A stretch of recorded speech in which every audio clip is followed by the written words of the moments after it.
Previous video में हमने बात किया था कि सीरीज सर्किट क्या होता है। इस वीडियो में हम बात करेंगे कि सीरीज सर्किट की कैरेक्टरिस्टिक्स क्या क्या होती हैं।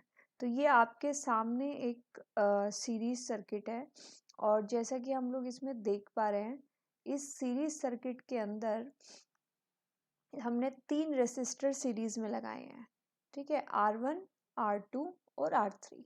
अब ये सीरीज़ में कैसे हैं? सीरीज़ में लगे होने का एक सबसे आसान तरीका ये है जानने का कि ये सीरीज़ में लगे हैं कि नहीं लगे हैं।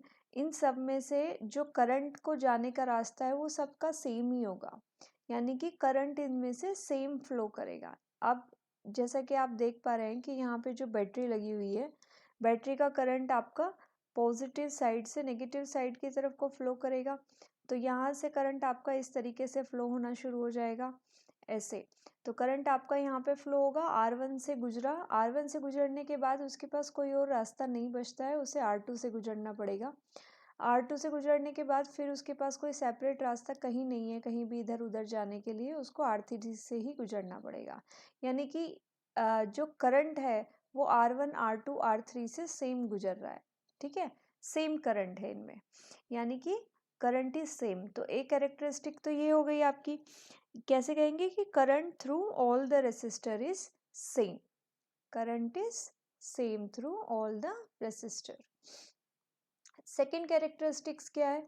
सेकेंड कैरेक्टरिस्टिक ये होगा कि जो रेसिस्टेंस है, टोटल हिंड्रेंस जो कि इस करंट को ऑफर की जा रही है इस सर्किट में, हिंड्रेंस मतलब रुकावट, अवरोध, यानी जो टोटल हिंड्रेंस इस करंट को यहाँ पे इस सर्किट में दी जा रही है because of the series combination of the resistance, वो इक्वल टू हो जाएगी R is equals to R1 plus R2 plus R3, यानी कि डायरेक्ट सम हो जाएगा आपका तीनों रेसिस्टेंस का। ठीक है, तो शुरू में आपको ये कैसे पता लग गया था कि ये सीरीज में है? क्योंकि यहाँ से करंट सेम फ्लो कर रहा था, कहीं और जाने का रास्ता नहीं था। अब जब वो सीरीज में कनेक्टेड है तो टोटल रेसिस्टेंस सिंपली आपका एल्जेब्रिक सम के इक्वल हो जाएगा। थर्ड चीज़ है, अब चूंकि यहाँ पे रेसिस्टेंस लगी हुई है और रेसिस्टेंस करंट को कुछ ना कुछ अवरोध प्रदान करता है, यानी रुकावट, यानी हिंड्रेंस प्रोवाइड कराता है। तो देयरफॉर इस हिंड्रेंस की वजह से यहाँ पे कुछ ना कुछ वोल्टेज ड्रॉप होगा। तो R1 के अराउंड अगर वोल्टेज ड्रॉप जो है आपका वो V1 है, R2 के अराउंड जो वोल्टेज ड्रॉप है वो आपका V2 है, और R3 के अराउंड आपका जो वोल्टेज ड्रॉप है वो V3 है।